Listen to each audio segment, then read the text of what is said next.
Hello, my name's Linda White. I'm the Executive Director of TOPRA, which is the Organisation for Professionals in Regulatory Affairs.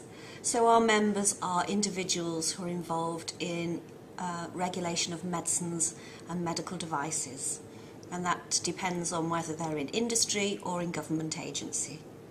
I started my own career in regulatory affairs and was a member of this organisation right from the beginning, but came to work for TOPRA as a consultant whilst they were looking for a new general manager 13 years ago, and eventually took the job on myself.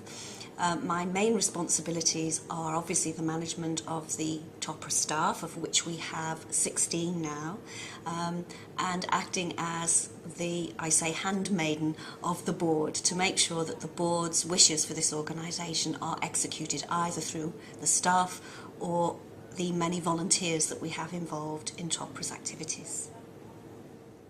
I'm Kate Geary. I'm Standards Development Manager at the Institute for Archaeologists. I've worked for the Institute for Archaeologists for 7 years. I've been in the current role for just over a year now, following a restructuring. My job involves two different aspects of the Institute's work, really. One is the development and review of standards, which are the professional standards that underpin all of the work that we do, and the other side is looking at standards for training and developing training opportunities and mechanisms. The two are very closely linked together because obviously the way that you achieve high standards is through appropriately skilled and competent professionals, so the training side supports the standards side.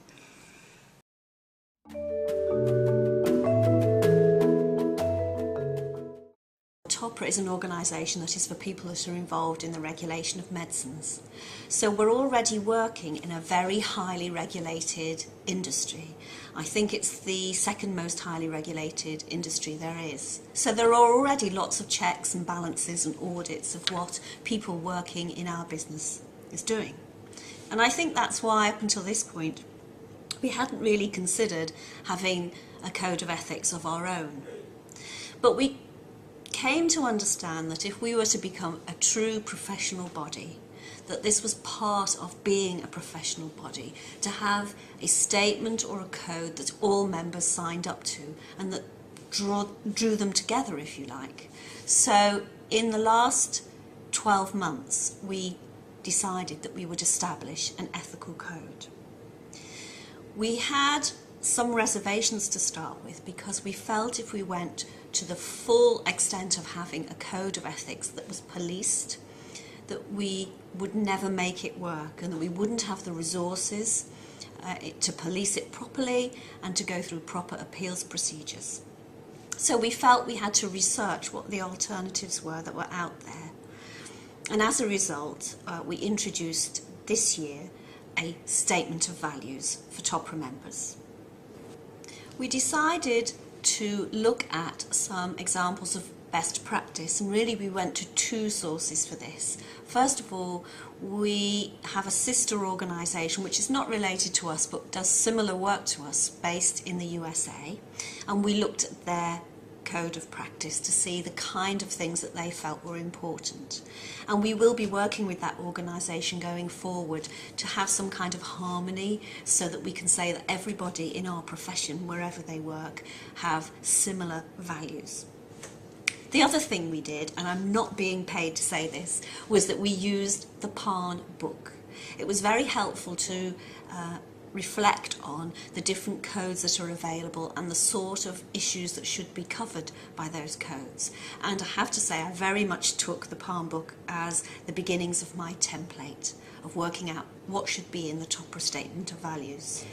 We weren't sure at first how our members would react to being asked to sign up to a code of ethics or statement of values. So the very first thing we had to do was to begin to communicate with our members that this was our intent, and then to give them opportunities to comment on ideas that we had.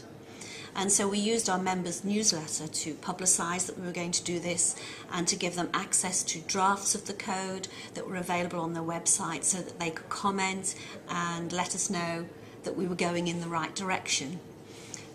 Like many of these things, we didn't get a lot of feedback, but at least we could be comfortable in saying the opportunity had been there for members to comment. We also asked our advisory council, which is there to give us advice on the direction we should be going. We asked them whether we should have a mandatory code of ethics or something more gentle, a statement of values, and it was their advice that, given the context in which we work in medicines regulation, that a statement of values would be a better way forward, at least in the initial phase, and that this could be worked up as to a more formal code if it became necessary. We have a code of conduct which underpins all the work that we do.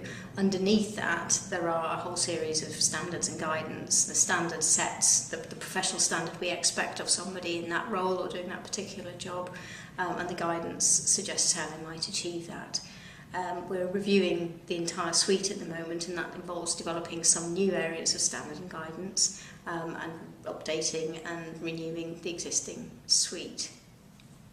One of the more recent changes we've made to the Code of Conduct is a fairly minor change, but it's an important one. Whereas the Code of Conduct used to say an archaeologist shall do this or an archaeologist shall do that, we've changed it to say that a member shall do this and the other, because obviously we can't enforce the code on non-members. So much as we'd like it to apply to all archaeologists, we can only really enforce it on our members. All our work on standards and ethics is overseen by a committee, the Professional Development and Practice Committee. Changes to the ethical code or to our standards and guidance might be raised by committee members, or it might be prompted by myself as the member of staff who deals with that, arising from circumstances that have been brought to our attention.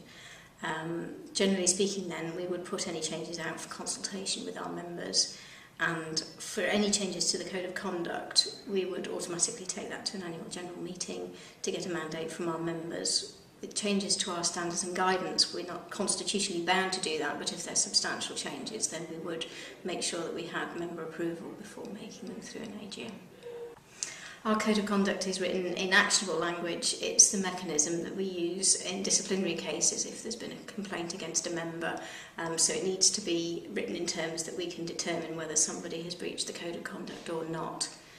In terms of our standards and guidance, we use a hierarchy of terms, from must to should to may, depending on the strength of the guidance that we're issuing. So in some cases we feel very strongly that our members must do work in a particular way or follow particular guidance. In other instances we feel that we're advising them that they should, but they may come up with other ways of doing it, or in other cases we're giving them the option to come up with their own method of implementing the standard.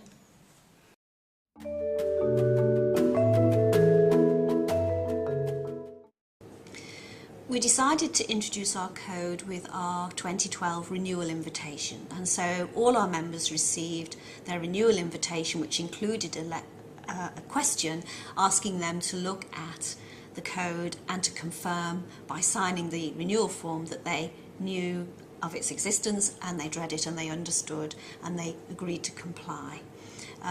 The renewal process is still ongoing, so we don't know if anybody's failed to tick that box at the moment. We're going to do a cross-analysis at the end of this month. But the anecdotal evidence I get from people processing the renewals is that this hasn't been a problem. From this point forward now, any new member joining TOPRA will be sent a copy of the code and will be asked to confirm that they have read and understood the code. And our plan is at each renewal cycle to include the question that reminds our members about the existence of this statement of values. We also will continue, of course, to display it on our website, and we will continue to use our member newsletter to flag any subtle changes or even major changes to these as they develop over the coming years.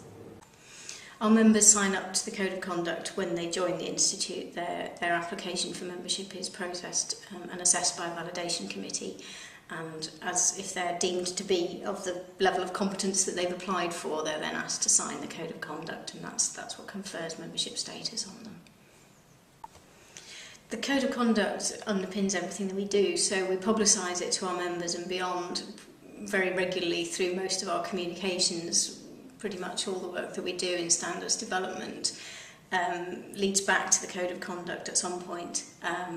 It's also a very effective mechanism for promoting the value of membership outside of archaeology.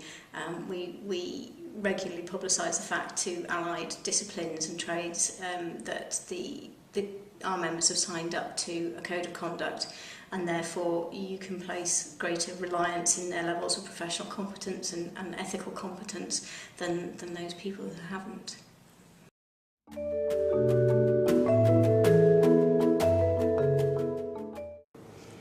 I think for an ethical code or a statement of values as we have to be a good instrument, you do have to introduce it in a way that your members understand that this is a positive thing for them in a profession.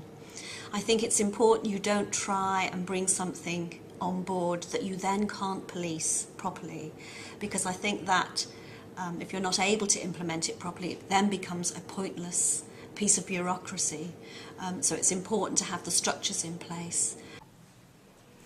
I think the key thing is that it is actionable, that you can use it in the event of an allegation to, if necessary, take sanctions against a member who isn't behaving ethically. It focuses rather on the negative side of things, but it's an important part of regulating the profession. Our code of conduct has two aspects to it, really, in the way that it regulates ethical behaviour.